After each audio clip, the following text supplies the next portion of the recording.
2024 లేదా 25లో డిగ్రీ లేదా బీటెక్ చదివారా? సాఫ్ట్‌వేర్ జాబ్ కోసం ఎదురు చూస్తున్నారా? అయితే కోడ్ జ్ఞాన్ 100 డేస్ కోర్సులో చేరండి. జాబ్ సాధించండి. సార్ హెచ్ఆర్ రౌండ్‌కి వెళ్ళేటప్పుడు ప్రతి ఒక్కరి స్టూడెంట్‌కి కూడా ఒక భయం ఉంటుంది. అండ్ ఎస్పెషల్లీ మనం రెజ్యూమ్ గురించి మాట్లాడుకుంటే ఏం కీవర్డ్స్ పెట్టాలి? ఎలా పెడితే హెచ్ఆర్ ఇంప్రెస్ అవుతాడు? అండ్ అలాగే దాంతో పాటు మనం యూజ్ చేసిన ఆబ్జెక్టివ్స్‌లో ఏం పెట్టాలి? ప్రాజెక్ట్ మనం చేసింది పెట్టాలా? ఎస్పెషల్లీ హ్యాబిట్స్‌లో అయితే నాకున్నయి పెట్టాలా? వాళ్ళకి ఇంప్రెస్ అయ్యేలా పెట్టాలా? ఇలాంటి రకరకాల డౌట్స్ అయితే ఉంటాయి సార్. అండ్ ఎస్పెషల్‌గా ఫస్ట్ చూసిన వెంటనే 30 సెకండ్స్‌లో రెజ్యూమ్ చూసిన వెంటనే 30 సెకండ్స్‌లో హెచ్ఆర్ ఏం జడ్జ్ చేస్తుంది? ఆబ్వియస్లీ రెజ్యూమ్ అన్నది చాలా ఇంపార్టెంట్ థింగ్ అండి.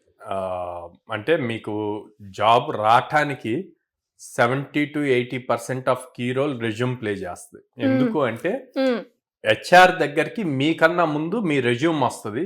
మీ రెజ్యూమ్ హెచ్ఆర్ చూసినప్పుడు మీరు ఏంటి అన్నది ఒక క్లారిటీ వస్తుంది, ఒక ఇమాజినేషన్ ఉంటుంది, ఎట్లా ఉంటుంది తన స్కిల్ సెట్ అని చెప్పి. సో అందుకని resume plays the key role. So చాలా మంది ఏం చేస్తారు అంటే రెజ్యూమ్ వాళ్ళకి అర్థమయ్యే పాయింట్లో రాసుకుంటారు, కానీ ఇక్కడ వాళ్ళకి అర్థమయ్యే పాయింట్లో రాయకూడదు, హెచ్ఆర్కి అర్థమయ్యేలాగా రాయాలి. అది చాలా ఇంపార్టెంట్. అండ్ మీరు చూస్తే తెలియక 3-4 పేజెస్ పెట్టేస్తారు. 3-4 పేజెస్ పెట్టారు అంటే మీకు 10 years 15 years ఎక్స్పీరియన్స్ ఉన్నట్టు. ఫ్రెషర్స్ ఎప్పుడూ కూడా మ్యాక్సిమం 1 పేజ్ దాటకూడదు. 1 పేజ్లోనే చాలా క్రిస్ప్ అండ్ క్లియర్గా ఉండాలి అన్నమాట.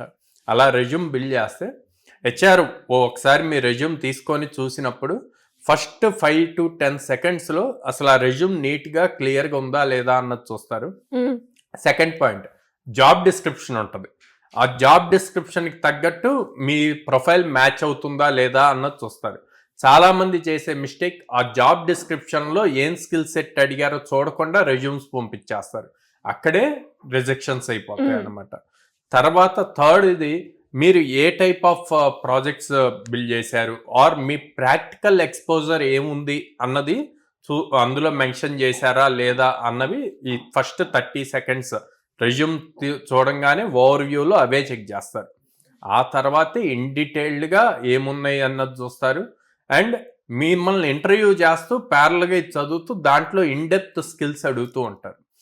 ఎప్పుడైనా గుర్తుపెట్టుకోండి, మీరు ఇంటర్వ్యూకి వెళ్ళేటప్పుడు మీ రెజ్యూమ్లో ఏముందో దాని మీదే ఎక్కువ క్వశ్చన్స్ వస్తాయి. సో రెజ్యూమ్లో ఏది పెట్టినా అది మీకు తెలిసి ఉండాలి, దాని మీద ఆన్సర్ చేయగలగాలి కాన్ఫిడెంట్గా. అలా మీకు తెలియని ఏమైనా ఉంటే గనక రెజ్యూమ్ మాడిఫై చేసి అప్పుడు ఇంటర్వ్యూకి పంపించండి, ఖచ్చితంగా కాల్ వస్తుంది. అండ్ జాబ్ డిస్క్రిప్షన్కి మ్యాచ్ అవ్వాలి.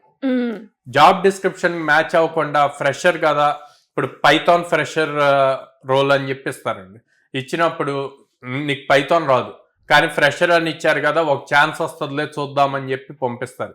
అలా పంపించినప్పుడు నీ రెజ్యూమ్లో పైథాన్ లేకుండా జావా ఉంది అనుకోండి, మీకు మళ్ళీ కాల్ బ్యాక్ రాదు. సో చాలా మంది ఏమంటారు అంటే, సార్ మేము చాలా ఇంటర్వ్యూస్కి అప్లై చేశాము కానీ మాకు మళ్ళీ రిటర్న్ కాల్ బ్యాక్ ఏమీ రావట్లేదు అంటారు. వాళ్ళకి అవసరం లేదు, మనకు అవసరం. మనం ఎలాంటి ఇంటర్వ్యూస్కి అప్లై చేస్తున్నాము అన్నది మనకి కావాలి. వాళ్ళకి 100s ఆఫ్ రెజ్యూమ్స్ వస్తాయి. సో వాళ్ళు సింపుల్గా వాళ్ళకి ఏం మ్యాచ్ అవుతున్నాయో అయ్యే తీసుకుంటారు. మీకు రిప్లై ఇవ్వాల్సిన పని కూడా లేదు, కానీ మీరు ఫాలోఅప్ చేసుకోవాలి హెచ్ఆర్ని. హెచ్ఆర్ మెయిల్ ఐడీస్ ఉంటాయి, దానికి sir I have applied for so and so position, may know the status of the job అని చెప్పి ఇట్లాగా అడగొచ్చు అన్నమాట. అది లేకుండా ఇష్టం వచ్చినట్టు అన్ని ఫ్రెషర్ రోల్సే కదా అని చెప్పి మీరు అన్నిటికీ ఒకటే రెజ్యూమ్ పంపించారు అంటే కనుక మీ పాయింట్లో 100-150 కంపెనీస్కి అప్లై చేసినట్టు ఉంటుంది. అవును సార్. ఓకే, కానీ ఒక్క కాల్ రాదు. మీరు దాన్నే మీ పేరెంట్స్కి అందరికీ చెప్తారు, నేను కంపెనీస్కి అప్లై చేస్తున్నాను, కాల్ రావట్లేదు. కానీ ఒక్క రోజు మీరు అప్లై చేయకుండా ఆపి ఎక్కడ మిస్టేక్ జరుగుతుంది అన్నది కనుక తెలుసుకొని ప్రాపర్గా రెజ్యూమ్ని ఎడిట్ చేసి కనుక అప్లై చేస్తే మీకు బెస్ట్, అంటే ఎక్కువ కాల్స్ వస్తాయి. మీరు అన్నట్టుగానే సార్. అండ్ స్టూడెంట్స్ ప్రతి ఒక్కరు కూడా ఏ జాబ్ వచ్చిందో రెజ్యూమ్ ఫార్వర్డ్ చేస్తారే తప్ప ఆ రెజ్యూమ్ ఇంత ప్లే రోల్ చేస్తుంది, ఇది ఇంత ఇంపార్టెంట్ అన్నది ఎవరు అబ్జర్వ్ చేసి కీన్గా పంపించే వాళ్ళు చాలా తక్కువ మంది ఉంటారు. అండ్ ఎస్పెషల్లీ ఎవరైనా కూడా కోడ్ జ్ఞాన్లో కనుక మనకి స్టూడెంట్స్కి రెజ్యూమ్ బిల్డింగ్ మీద ఇవి కూడా ట్రైనింగ్ ఉంటుందా సార్? దీనికి కూడా మనం ట్రైనింగ్ ఇస్తామంటారా? కంపల్సరీ, ఎందుకంటే resume plays the key role అన్నది. మనం అప్ స్కిల్ చేసేటప్పుడు వాళ్ళు నేర్చుకున్న స్కిల్ సెట్ ని రెజ్యూమ్ లో ఎలా మెన్షన్ చేయాలి అన్నది కూడా ఇంపార్టెంట్ అండి. అది కూడా మనం గైడ్ చేస్తాం. రెజ్యూమ్ బిల్డింగ్ గైడ్ చేస్తాము, వాళ్ళ లింక్డ్ఇన్ ప్రొఫైల్ ఎలా ఉండాలి అన్నది గైడ్ చేస్తాము, గిట్ హబ్ అకౌంట్ ఎలా ఉండాలి అన్నది గైడ్ చేస్తాము, అండ్ కమ్యూనికేషన్ సాఫ్ట్ స్కిల్స్ అన్నవి ఇంపార్టెంట్, అవి గైడ్ చేస్తాము. Great sir. అండ్ చాలా అర్థమవుతుంది, స్టూడెంట్ కూడా ఈ వీడియో చూస్తే ఒక క్లారిటీ వస్తుంది. ఓహో, నేను కూడా ఇన్ని కంపెనీస్కి పంపాను, ఎందుకు కాల్ రాలేదు అన్న క్వశ్చన్ మార్క్ అయితే ఉంటుంటుంది. సో నేను ఎక్కడ తప్పు చేశాను అన్నది ఒక క్లారిటీ అయితే వచ్చే ఉంటుంది. ఇంకా ఎవరికైనా కూడా ఎలాంటి డౌట్స్ ఉన్నా కూడా ఇన్ఫర్మేషన్ పరంగా పేరెంట్స్ అయినా స్టూడెంట్స్ అయినా మిమ్మల్ని అప్రోచ్ అవ్వాలి అనుకుంటే ఏ విధంగా ఉంటుంది సార్? స్క్రీన్ మీద కనిపిస్తున్న నెంబర్స్ కాల్ చేయొచ్చు అండి, ఆర్ డైరెక్ట్ మా బ్రాంచెస్ కి విజిట్ చేయొచ్చు. విజయవాడలో మొగలరాజపురంలో ఉంది, హైదరాబాద్ జేఎన్టీ మెట్రో స్టేషన్ దగ్గర ఉంది, అమీర్పేటలో చెన్నై షాపింగ్ మాల్ ఆపోజిట్ లో ఉంది, అండ్ వైజాగ్ లో ఫిబ్రవరిలో స్టార్ట్ అవుతుంది, Dwaraka Nagar first line. Anyway sir, congratulation sir. ఫిబ్రవరిలో మనకి కొత్త బ్రాంచ్ కూడా ఓపెన్ అవబోతుంది కాబట్టి. Anyways thank you so much. Thank you.